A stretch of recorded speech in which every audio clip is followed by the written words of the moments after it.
ஒரு 1962 ஜனவரி 1ஆம் தேதி ஒரு அறிக்கை எழுதுகிறார் பெரியார். பார்ப்பன தோழர்களுக்குன்னு எழுதியிருக்கார். 1/1/1962 புத்தாண்டு செய்தி எழுதுகிற மாதிரி பெரியார் எழுதுகிறார். இப்போ வருஷம் வருது அப்படின்லாம் எழுதிட்டு சொல்கிறாரு. என் மேலே நிறைய பேர் சொல்கிறான், பாப்பானை திட்டுற, பாப்பானை கூட சொல்லிகிட்டே இருக்கேன்னு சொல்கிறான். நான் பார்ப்பனை மட்டுமல்ல, தனக்கான பங்கை விட அதிகமாக எவனவெல்லாம் அனுமதிக்கிறானோ அவனெல்லாம் திட்டிட்டு தான் இருக்கேன். அவனுக்கெல்லாம் எதிராக தான் இருக்கேன். அது பெரிய ஜாதி என்ற பேரில் தமிழ்னா கூட இருக்கலாம், பார்ப்பன இல்லாதவனாக இருக்கலாம்.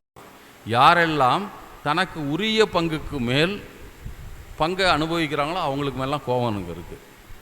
எப்படி ஒரு தாய் தனக்கு பிறந்த குழந்தைகள் மீது சம அன்பு இருந்தாலும் நோயாளி குழந்தைக்கு மட்டும் சத்தான உணவுகளாக பார்த்து கொடுப்பா, டானிக் கொடுப்பா, அதுக்கு மருந்து மாத்திரை கறி சாப்பிடு, ஈரல் சாப்பிடுன்னு சொல்லிகிட்டு இருப்பா.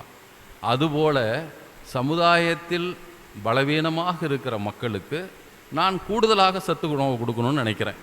இதுதான்ப்பா என் வாழ்க்கை.